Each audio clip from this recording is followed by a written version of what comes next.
You keep using the word. I don't think it means what you think it means. I'm not wishing for a recession, but if the farmers want to keep touching the hot stove... Well, you should wish for a recession, because that will definitely get him unelected. Okay, but Bill, you don't really want a recession. I really do. Rump swabs, hacks, and moonbats beware. It's Howie Carr. Welcome back to the Howie Carr Show. For those of you who may recognize this voice, I was the guest host last Monday as Howie took a much-needed vacation day, probably looking at his plaque in the Radio Hall of Fame. This is Corey Lewandowski, and backed by probably unpopular demand or some kind of demand, who knows what. I'm here to fill in for Howie Carr again today, and I'm so excited about it. We've got a very full show for you today. A lot of Jeffrey Epstein talk. A lot of talk about what people have said over the weekend, whether it's Bernie Sanders on free college and it'll cost a little bit more and the working class will pay for it, or Joe Biden thinking he was the vice president during the Parkland shooting. But look, we've also got an amazing lineup for you today. As you know, I like to bring guests on the show. We get to hear from them. You get to call in 844-500-4242, 844-500-4242 if you want to leave a message for the Chump Line, the recorded mail message service of the Howie Carr Show. Just press 2, leave your message. We may or may not play your message later in the show. But look, today I'm going to bring some of my friends on the show. We're going to talk to you about what's going on in the swamp in Washington, D.C., what the president is doing, some of the people who you see on television who are regular commentators. We're going to bring on Mark Lauder, who served as the former special assistant to the president and currently serves as the director of strategic communication for the Trump-Pence 2020 campaign.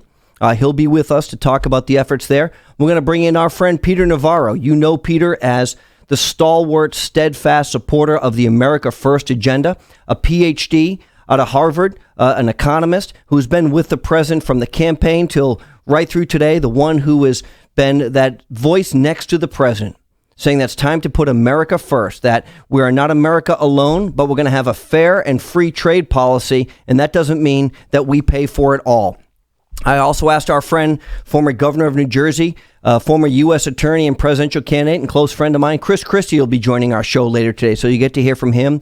You'll be able to talk about Chris's book, which makes the Lewandowski family look very good, and I'm appreciative of that. And Chris has so many things that he's been doing since he's left government service. As you know, he's been talked about many times of taking a position in the administration. We'll get to hear directly from him. And then there's so many other people we'll have the chance to bring in. We're going to bring on a congressman who many of you may know because of the attacks that he's taken for being one of the very few Jewish Republicans in Congress, Congressman Lee Zeldin from New York. He lives out on Long Island, and he has really been attacked personally, and his religion has been attacked by the likes of AOC plus 3. That's just some of the things we're going to talk about today. We're going to talk about the fact that the president is coming to Manchester, New Hampshire next Thursday night. Tickets are available at donaldjtrump.com. They're free. You can download them. You want to get your ticket. You want to get there early. For this rally, it's very similar like going to an airport. You have to go through a magnetometer. There are going to be long lines. People will be lining up early. So if you want to come to the rally next Thursday night in Manchester, New Hampshire at the SNHU Center, go to donaldjtrump.com. Put your name in, download your free tickets, and make sure you get there early because people will be let in on a first-come, first-served basis. So look, let's talk about some of the sound bites we just heard. First and foremost, I think it's very clear that Joe Biden has lost something on his fastball. This is a man who wants to be the president of the United States, who can't remember when he was serving as the vice president, can't remember what his role was. You know, I happened to be on Judge Jeanine Pirro's show this weekend, and she had this montage of all of the mistakes, well, many of the mistakes that Joe Biden has made over the years, and some of them are just so embarrassing. And look, just this week, Joe Biden thought that he was the vice president during the horrific Parkland shooting. It's cut one. Let's hear it, Taylor. I watched what happened when the kids from Parkland marched up to, and I met with them, and then they went off to up on the hill when I was vice president. They went off the hill to go into those neighborhoods. All those congressmen were like, "No, I'm not here. I'm not here. Don't tell them I'm around."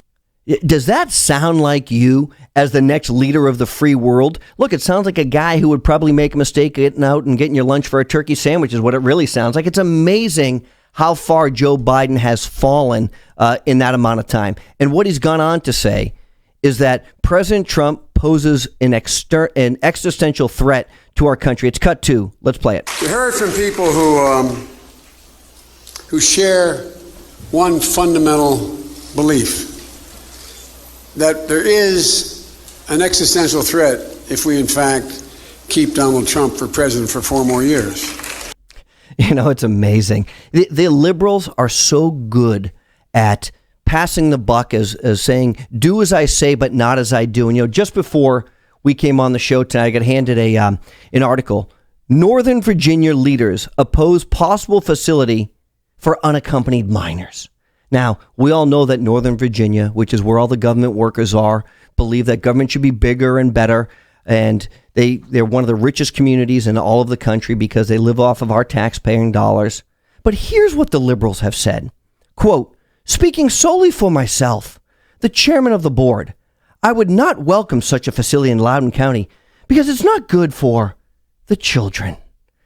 They went on to say, please be advised that the city of Alexandria, Virginia, has no interest in hosting such a facility or shelter or being part of any exploratory assessment. This is because the General Service Administration put out a pre-solicitation last week saying that they were looking to lease space in the region that could house up to 440 children who came to the United States illegally without a parent or a guardian.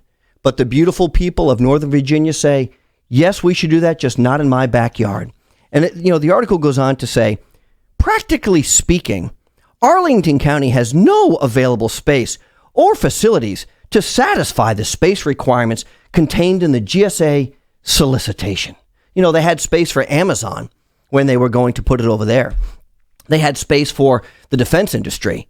But when it comes to unaccompanied minors and those who've come into the country illegally, there's just no more space with the beautiful people in Northern Virginia. So where most of, the members of Congress actually live and reside. And it just goes back to the hypocrisy of the things that they say as opposed to the things that they actually do. So, it's really amazing to me. I want to talk a lot today about the news over the weekend that Jeffrey Epstein, the accused pedophile who was in jail, who was originally arrested, pled not guilty, and then was on suicide watch for a period of time, then taken off of suicide watch, was ultimately found dead in his cell this weekend. And as we know, many of the secrets that he has kept of some of the most powerful individuals in the world have now died with him.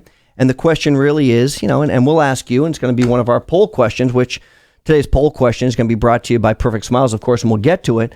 But the question is going to be about Jeffrey Epstein. And the question is going to be, do you think that Jeffrey Epstein committed suicide or was he murdered? And of course, Arkancide is what we call it. We call it Arkancide. Yes, of course, right? 844-500-4242 if you want to call in on that. Look, we all have our ideas. We've seen the media in full disarray talking about the president tweeting these conspiracy theorists of what may or may not happen.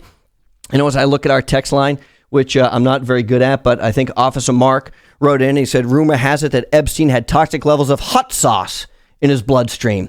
That might have been the same hot sauce that one of those former presidential candidates keeps in their purse. I'm not sure, but it could be. And so, look, there's so much to talk about today. We've got Bill Barr's reaction about the irregularities at the facility. And look, let's play cut 8. This is the Attorney General of the United States responding to the news that Jeffrey Epstein was allowed to kill himself.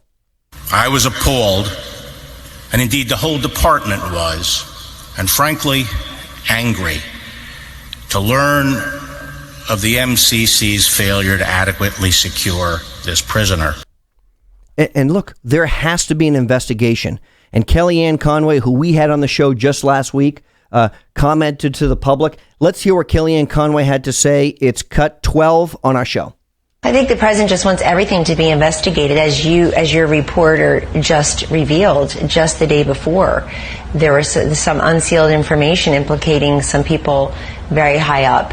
And I'm not going to repeat their names. You already did that. I'm not saying anything beyond that. Well, that's right. And look, Kellyanne Conway was responding to the tweet that the president put out, the retweet, I guess, that he actually put out. And so the media has been in complete meltdown over the president retweeting certain things. So it's really funny when you look at the way that they've treated the president and the way they treat other people. We've got a jam-packed show for you today. I'm really excited to be here. Call in 844-500-4242. Tell us what you think. I'm Corey Lewandowski, in for Howie Carr. This is the Howie Carr Show. We look forward to hearing from you soon. He didn't come here to be made sport of.